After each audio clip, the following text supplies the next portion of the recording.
السلام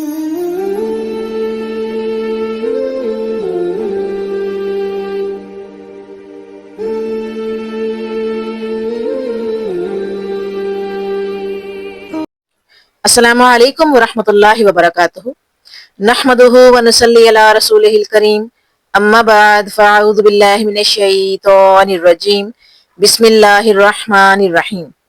جی پیارے بچوں، پیاری ایمانی ساتھی، ڈیئر اسٹوڈنٹس، کیسے ہیں آپ سب؟ امید کرتی ہوں ایمان، صحت اور تقوی کی بہترین حالت میں ہوں گے۔ اللہ رحمان آپ سب کو اپنے حفظ و امان میں رکھے، آپ سب کو آپ کے والدین کے لیے بہترین صدقہ جاریہ بنائے، ساتھ ایمان کے جئیں، ساتھ ایمان کے دنیا سے رخصت ہوں، آمین ثم آمین۔ جی بچوں، آج کی ہماری گفتگو کا محور پارہ نمبر 22 ہے، جس کا آغاز ان لفظوں سے ہوتا ہے وَمَن يَقْنُتْ مِنكُنَّ لِلَّهِ وَرَسُولِهِ وَتَعْمَلْ۔ ایک پوری آیت ہے جس کی ٹرانسلیشن ہے، اور تم میں سے جو کوئی اللہ کی اور اس کے رسول کی فرمانبرداری کرے گی اور نیک کام کرے گی، ہم اسے اجر بھی دوہرا دیں گے اور اس کے لیے ہم نے بہترین روزی تیار کر رکھی ہے۔ اور اختتام ان لفظوں سے ہوا اتبعوا من لا يسألكم اجرا وهم مهتدون۔ ٹرانسلیشن ہے ایسے لوگوں کی راہ پر چلو جو تم سے کوئی معاوضہ نہیں مانگتے اور وہ راہ راست پر ہیں۔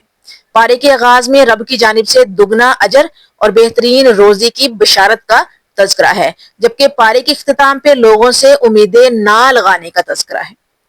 ہمارے لیے پیغام رکھتا ہے کہ دنیا پر امید نہیں ہونی چاہیے اور دنیا کے اوپر بھی امید نہیں ہونی چاہیے۔ امیدوں کا محور ہو تو صرف عرش والا رحمان ہو، عرش والی ذات ہو۔ ایسا شخص جس کی امیدوں کی محور ذات ہو، عرش والی ذات ہو، اس کی زندگی میں کون سی خوبیاں ہوا کرتی ہیں جو باقیوں سے اسے ممتاز بنا دیا کرتی ہیں؟ آئیے اس پارے کی روشنی میں دیکھتے ہیں۔ پہلی خوبی کون سی ہے؟ وہ شخص قدم رکھتا ہے، پھونک پھونک کر رکھتا ہے۔ یہ خوبی اسے اس قدر ممتاز بنا دیا کرتی ہے۔ سورۃ احزاب آیت نمبر 32 میں ارشاد ربانی ہے، اے نبی کی بیویو، تم عام عورتوں کی طرح نہیں ہو۔ اگر تم پرہیزگاری اختیار کرو تو نرم لہجے سے بات نہ کرو کہ جس کے دل میں روگ ہو، وہ کوئی برائی خیال کرے، اور ہاں، قاعدے کے مطابق کلام کرو۔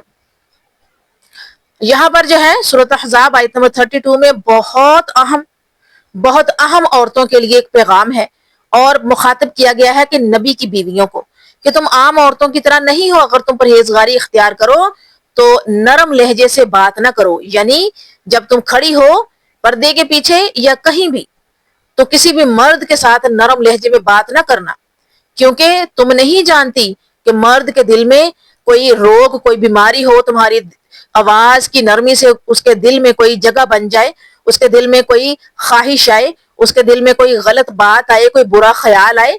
وہاں کیا کرو؟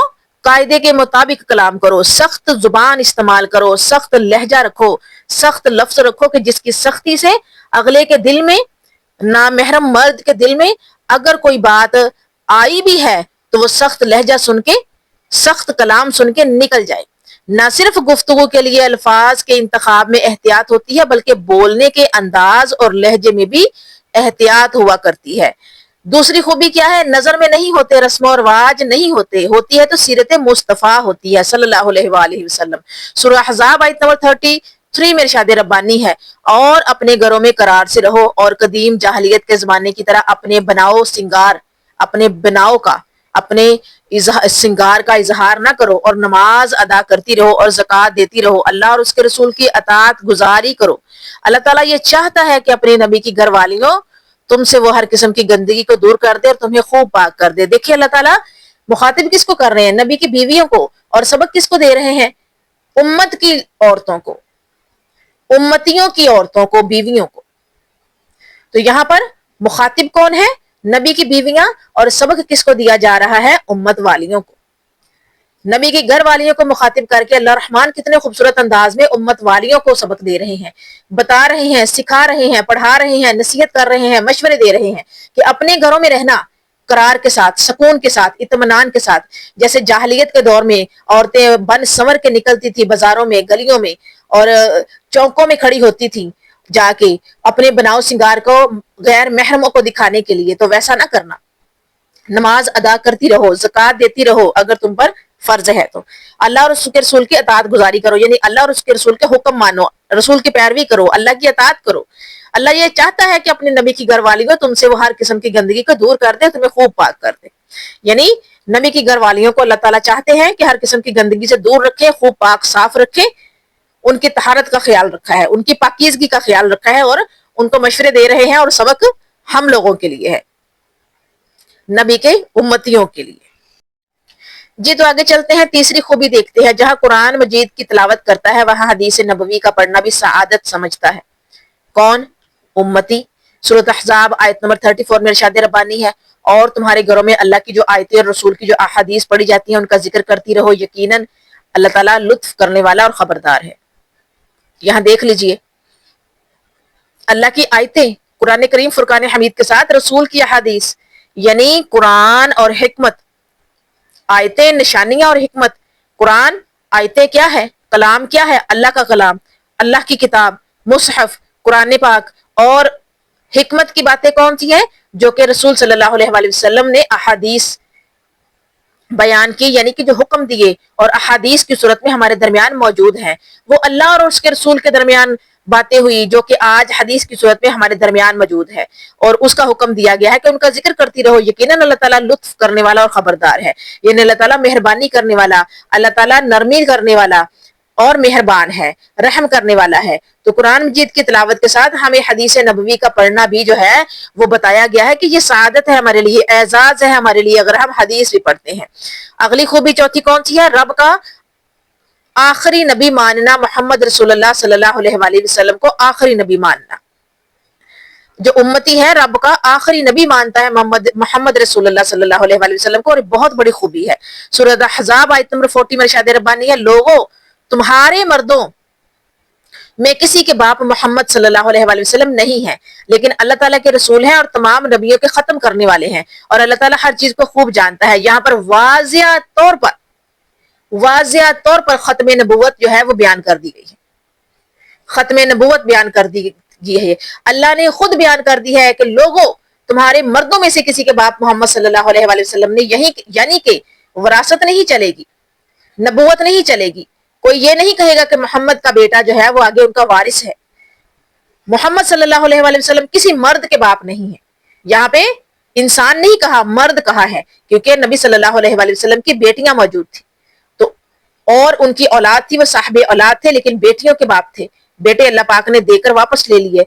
اس میں بھی بڑی حکمت رب کائنات کی ہے کہ سب سے پہلے تو یہ حکم آیا کہ تمہارے مردوں میں سے کسی کے باپ نہیں ہے، لیکن اللہ تعالیٰ کے رسول ہے اور نبیوں کے ختم ہونے والے ہیں، یعنی کہ نبوت ان پر ختم ہو گئی ہے، اور اللہ تعالیٰ ہر چیز کو خوب جانتا ہے، اور اللہ کو بہتر پتا تھا کہ اگر میں محمد صلی اللہ علیہ وآلہ وسلم کا بیٹا جو ہے وہ عطا کرنے کے بعد زندہ رکھتا، ان کے پاس موجود ہوتا، ان کی اولاد ہوتی، محمد مرد کے جو ہے وہ باپ ہوتے، تو پھر جیسے بنی اسرائیل میں ایک کے بعد دوسرا نبی، باپ کے بعد بیٹا نبی آیا ہے، تو امت کیا کرتی؟ محمد صلی اللہ علیہ وآلہ وسلم کے بعد ان کے بیٹے کو ان کی جگہ پر جو ہے وہ نبوت کا دعویٰ کر دیتی، لیکن واضح طور پر آ گیا کہ تمہارے مردوں میں سے کسی کے باپ محمد صلی اللہ علیہ وآلہ وسلم نے، اور نبوت ختم کر دی اللہ تعالیٰ نے۔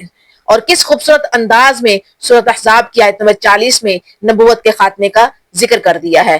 پانچویں خوبی صبح شام ذکر کرتا ہے عرش والے رحمان کا کرتا ہے۔ سورۃ احزاب آیت نمبر 41 اور 42 اوپر تلے دو آیات میں ارشاد ربانی ہے، یا ایھا الذین آمنوا اذکروا اللہ ذکرا کثیرا وسبحوہ بکرۃ واصیلا۔ مسلمانوں اللہ تعالیٰ کا ذکر بہت کیا کرو اور صبح شام اس کی پاکیزگی بیان کرو، یعنی اللہ رحمان کا ذکر بلند کرنا ہے اور صبح شام اس کی تسبیح بیان کرنی، اس کی پاکیزگی بیان کرنی ہے، نماز پڑھ کے اس کی تسبیح بیان کر کے اس کا شکر ادا کر کے، الحمدللہ کا ورد کر کے، سبحان اللہ کے ورد کر کے، قرآن کریم فرقان حمید کی تلاوت کر کے اللہ کا ذکر بلند کرنا ہے۔ یہ ہمیں مشورہ دیا جا رہا ہے کہ یہ خوبی ہوگی جو بندہ ایسا کرے گا۔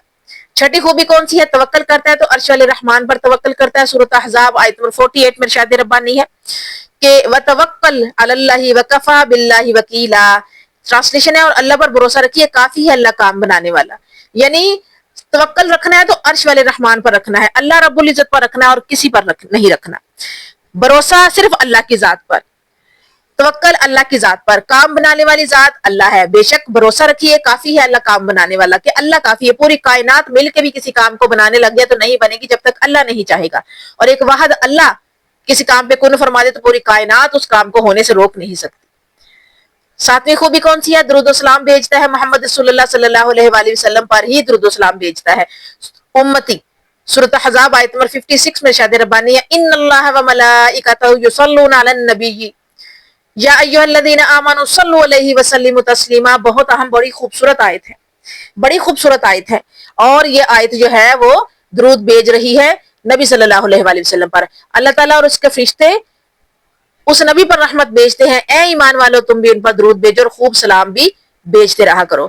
بہت خوبصورت آیت کہ بے شک اللہ تعالیٰ اور اس کے فرشتے اس نبی پر رحمت بھیجتے ہیں، اے ایمان والو تم بھی ان پر درود بھیجو اور خوب سلام بھی بھیجتے رہا کرو۔ یہ آیت بہت مشہور، بڑی پسندیدہ، بڑی خوبصورت، کیونکہ اس میں نبی پر درود بھیجنے کا حکم ہوا ہے، کیونکہ اللہ اور اس کے فرشتے بھی نبی پر رحمت بھیجتے ہیں۔ اس میں یہ آیا ہے کہ اللہ اور اس کے فرشتے نبی پر رحمت بھیجتے ہیں، سو اے ایمان والو تمہیں بھی چاہیے کہ درود بھیجو، خوب سلام بھیجتے رہا کرو۔ یہ بڑا خوبصورت مشورہ دیا اللہ تعالیٰ نے، بڑی خوبصورت نصیحت کی ہے، بڑا خوبصورت ہمیں گائیڈ کیا ہے کہ کس طریقے سے رب سے اپنی باتیں منوانی ہے، رب سے اپنی ضد منوانی ہے نبی پر درود بھیج کر، کیونکہ فرشتے بھی یہ کام کرتے ہیں اور خود رب کائنات بھی یہ کام کرتا ہے۔ آٹھویں خوبی کام نہیں کرتا، خلاف سنت کام نہیں کرتا۔ سورۃ احزاب آیت نمبر 57 میں ارشاد ربانی ہے ان الذین یؤذون اللہ ورسولہ لعنہم اللہ فی الدنیا والآخرۃ وَأَعَدَّ لَهُمْ عَذَابٌ مُّهِينًا۔ جو لوگ اللہ اور اس کے رسول کو ایذا دیتے ہیں ان پر دنیا اور آخرت میں اللہ کی پھٹکار ہے اور ان کے لیے نہایت رسوا کن عذاب ہے۔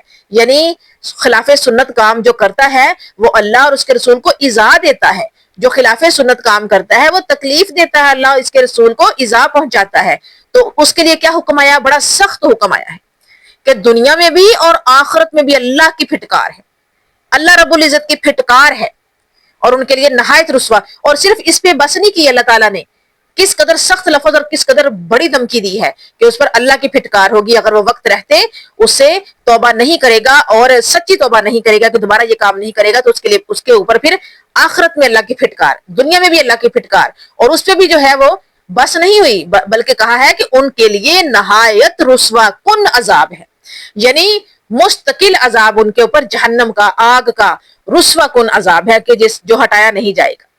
بہت سخت لفظ ہیں یہ اگر ہم سمجھے تو اس کو۔ نویں خوبی بہتان بازی نہیں کرتا، امتی بہتان بازی نہیں کرتا۔ سورۃ احزاب آیت نمبر 58 میں ارشاد ربانی ہے جو لوگ مومن مردوں مومن عورتوں کو ایذا دے بغیر کسی جرم کے تو ان سے سرزد ہوا ہو وہ بڑے ہی بہتان اور صحیح گناہ کا بوجھ اٹھاتے ہیں۔ یعنی ہمیں کہا گیا ہے کہ بہتان بازی نہ کرنا، جو لوگ مومن مردوں اور عورتوں کو ایذا دیتے ہیں بہتان لگا کر، فالتو کا، ایسے جرم کا ان پہ بہتان باندھتے ہیں جو انہوں نے کیا ہی نہیں ہے، تو ایسے لوگ جو ہیں وہ سری گناہ کا بوجھ اٹھاتے ہیں، یعنی کہ سخت قسم کے کبیرہ گناہ کا جو ہے وہ بوجھ اپنے کندھوں پر اٹھا لیتے ہیں، اپنے سروں پر اٹھا لیتے ہیں، تو ان کے لیے پھر کیا ہوگا؟ ان کے لیے انجام بھی پھر برا ہوگا۔ تو منع کیا گیا ہے بہتان بازی سے۔ 10ویں خوبی بڑوں کا نام لے کر عمل نہیں کرتا بلکہ قرآن و حدیث کا نام لے کر عمل کرتا ہے۔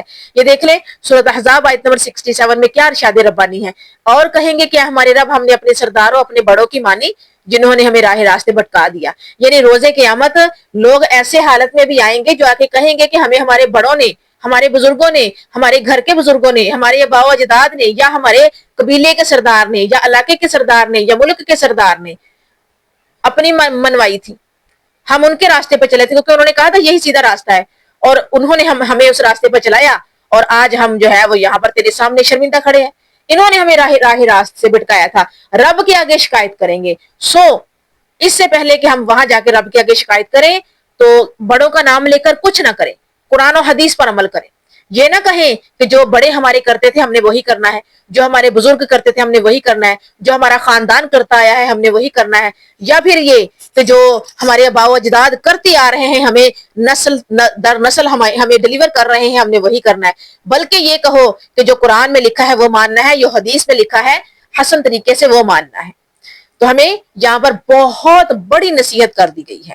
11ویں خوبی دیکھیے گا، بات کرتا ہے تو سیدھی بات کرتا ہے۔ سورۃ احزاب آیت نمبر 70 اور 71 میں ارشاد ربانی ہے، 2 آیات آگے پیچھے، اے ایمان والو اللہ تعالیٰ سے ڈرو اور سیدھی سیدھی سچی بات کیا کرو تاکہ اللہ تعالیٰ تمہارے کام سنوار دے۔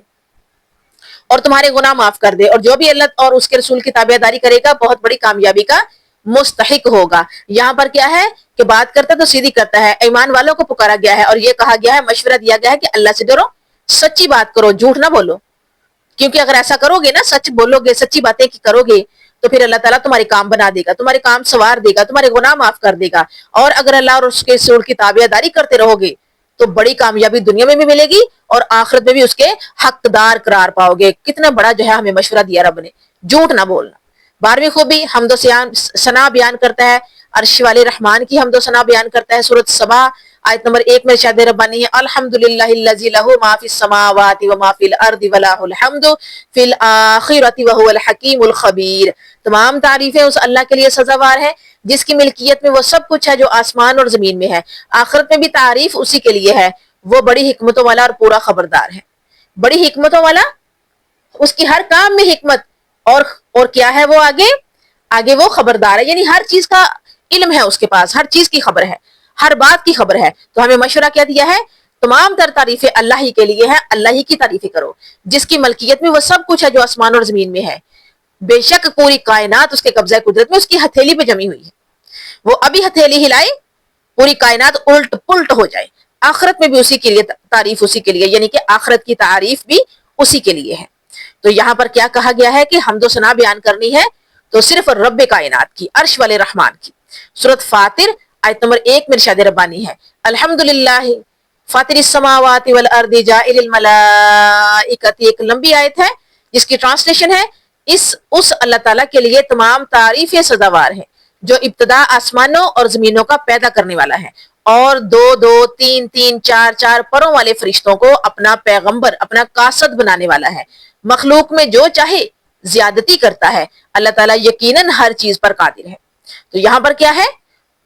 یہاں پر کیا کہا گیا ہے سورۃ فاطر آیت نمبر 1 میں کہ حمد و ثنا صرف عرش والے رحمان کی، اور اس کے علاوہ ہمیں کیا کہا گیا ہے کہ تعریفیں، تمام تر تعریفیں اللہ تعالیٰ کے لیے ہے جو کہ شروع سے آخر تک ہے۔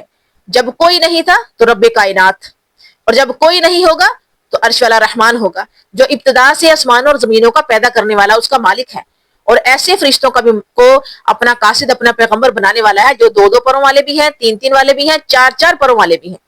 مخلوق میں جو چاہے زیادتی کرتا ہے، جو چاہے وہ کمی بیشی کرتا ہے، بدلتا ہے قانون کو، اللہ تعالیٰ ہر چیز پر قادر ہے کیونکہ وہ قادر ہے، ہر چیز پر اسی کی جو ہے وہ حکمرانی ہے، اسی کی بادشاہت ہے، جو چاہے وہ کر سکتا ہے، جو چاہے وہ حکم دے سکتا ہے۔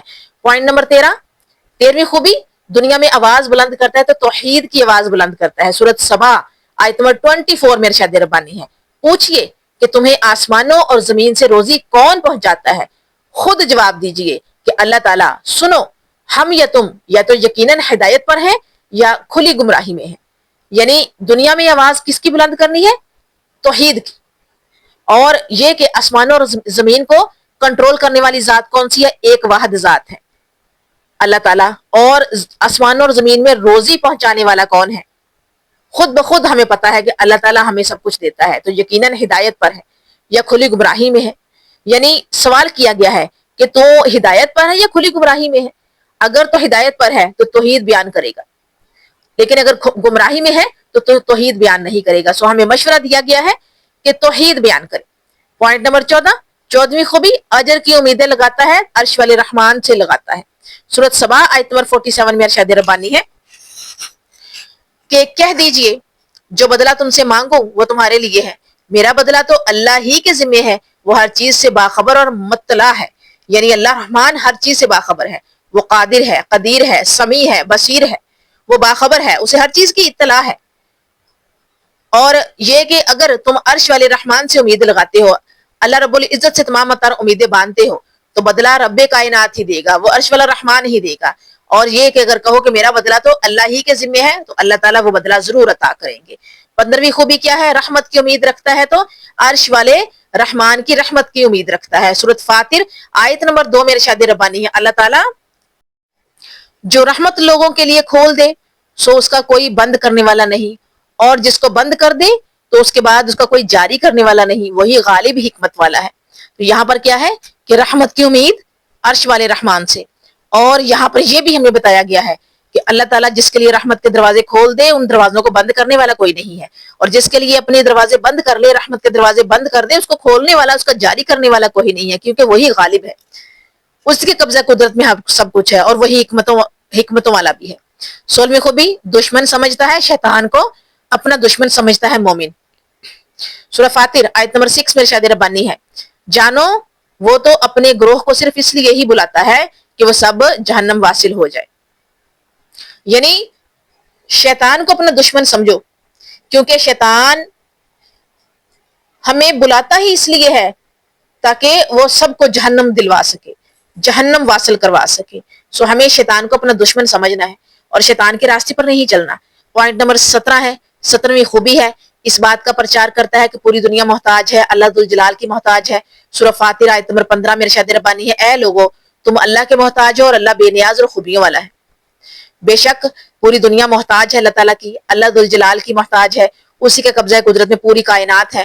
تو اے لوگوں کو پکارا گیا ہے، تم اللہ کے محتاج ہو، بتایا گیا ہے کہ ہم اس ذات کے محتاج ہیں جو ہمیں پیدا کرنے والی ہے، اور اللہ بے نیاز اور خوبیوں والا ہے، یعنی اللہ تعالیٰ خوبیوں والا، حکمتوں والا ہے، اللہ سمیع ہے، بصیر ہے، وہ سب کچھ دیکھتا، سنتا، جانتا، لطف و کرم کرنے والا، اور پھر یہ کہ جو مانے نا اس کے لیے پھر یہ ہے کہ وہ برا ٹھکانہ بنانے والا بھی ہے۔ سو ہمیں کیا کرنا ہے؟ اللہ ذوالجلال سے مدد مانگنی ہے، صرف اسی کے محتاج رہنا ہے، اور دعا کرنی کہ اللہ رب العزت ہمیں صرف اپنا محتاج رکھنا۔ 18ویں خوبی، دل میں خوف رکھتا ہے تو عرش والے رحمان کا خوف رکھتا ہے۔ سورہ فاتر آیت نمبر 28 ارشاد ربانی ہے، اللہ سے اس کے وہی بندے ڈرتے ہیں جو علم رکھتے ہیں، واقعی اللہ تعالیٰ زبردست بڑا بخشنے والا ہے۔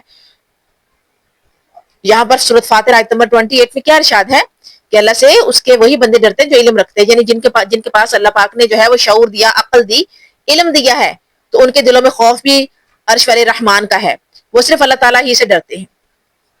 تو اللہ سے اس کے وہی بندے ڈرتے ہیں جو علم رکھتے ہیں، اور واقعی اللہ تعالیٰ بڑا زبردست ہے، بخشنے والا ہے، جو اس سے ڈرتے ہیں اللہ تعالیٰ پھر ان کو بخشنے والا، ان پر مہربانی فرمانے والا۔ سورہ یاسین آیت نمبر 11 میں ارشاد ربانی ہے، بس آپ تو صرف ایسے شخص کو ڈرا سکتے ہیں جو نصیحت پر چلے اور رحمان سے بے دیکھے ڈرے، سو آپ اس کو مغفرت اور باوقار اجر کی خوشخبریاں سنا دیجئے۔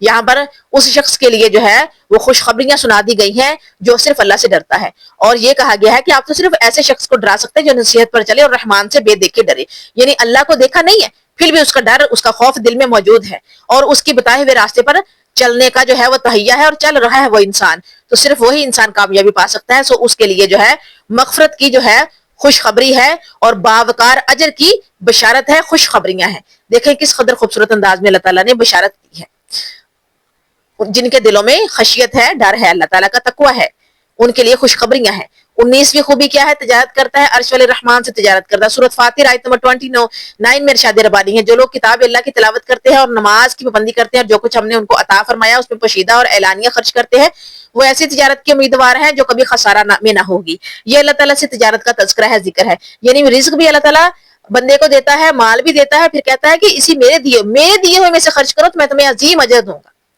جتنے نیت سے خرچ کرو گے اتنا بڑا اجر پاؤ گے۔ پوشیدہ خرچ کرو، کسی کو پتہ نہ چلے، اعلانیہ خرچ کرو تاکہ دوسرے موٹیویشن حاصل کریں اور تمہیں دیکھ کر جو ہے وہ خود بھی ان کے دل میں شوق پیدا ہو اور وہ اللہ کے راستے میں فی سبیل اللہ خرچ کرے۔ تو ہمیں چاہیے کہ اللہ کے راستے پر خرچ کرے۔ ہمارا کیا جاتا ہے؟ دینے والی ذات رب کی ہے، صحت اس نے دی، زندگی اس نے دی، کمانے کا موقع اس نے دیے، کمانے کے ذرائع اسباب اس نے پیدا کیے ہیں، ہمیں تندرستی اس نے دی ہے، اور پھر یہ ہے کہ اس کا اجر بھی، یعنی مال کی صورت میں بھی وہی دے رہا ہے، اور پھر وہی کہہ رہا ہے کہ اگر میرے دیوں میں سے خرچ کرو گے پوشیدہ اور علانیہ تو بہترین اجر پاؤ گے، اور یہ رب سے تجارت ہوگی، اور تجارت کے وہ ایسی تجارت کے امیدوار ہے جو کبھی خسارہ میں نہ ہوگی، یعنی اللہ تعالیٰ اس کو جو ہے وہ بڑھا چڑھا کر دنیا میں بھی عطا کریں گے اور آخرت میں بھی آپ کو عطا ہوگی۔ 20ویں خوبی لوگوں کو ڈراتا ہے، جہنم کی آگ سے ڈراتا ہے۔ سورۃ فاتر آیت نمبر 36 اور 7، دو آگے پیچھے اوپر تلے آیات ہیں، ارشاد ربانی ہے، اور جو لوگ کافر ہیں ان کے لیے دوزخ کی آگ ہے، نہ تو ان کی قضا ہی آئے گی اور کہ مر ہی جائیں، اور نہ دوزخ کا عذاب ان سے ہلکا کیا جائے گا۔ ہم ہر کافر کو ایسی ہی سزا دیتے ہیں، اور وہ لوگ جو اس طرح چلائیں گے کہ ہمارے رب ہم کو نکال لے، ہم اچھے کام کریں گے برخلاف ان کاموں کے جو کیا کرتے تھے، اللہ کہے گا کیا ہم نے تم کو اتنی عمر نہ دی تھی جس کو سمجھنا ہوتا وہ سمجھ سکتا، اور تمہارے پاس ڈرانے والا بھی پہنچا تھا، سو مزہ چکھو کہ ایسے ظالموں کا کوئی مددگار نہیں ہے۔ کس نے سخت لفظ ہیں، 2 آیات اوپر تلے ہیں کہ لوگوں کو ڈراتا ہے تو جہنم کی آگ سے ڈراتا ہے، اور پھر یہ حکم ہے کہ جو لوگ کافر ہیں جو لوگ کافر ہیں ان کے لیے دوزخ کی آگ تیار ہے، قضا نہیں آئے گی، موت نہیں آئے گی، اور دوزخ کا عذاب ان سے ہلکا بھی نہیں ہوگا، کم بھی نہیں ہوگا۔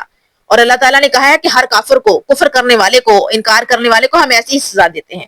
وہ لوگ چیخیں گے، چلائیں گے، روئیں گے، گڑ گڑائیں گے، التجائیں کریں گے، منتیں کریں گے پیروں میں گر گر کے کہ ہمارے رب ہم کو نکال دے، ہم اچھے کام کریں گے، کیونکہ ان پر حقیقت واضح ہو جائے گی نا کہ رب کائنات ہی اصل حقیقت ہے۔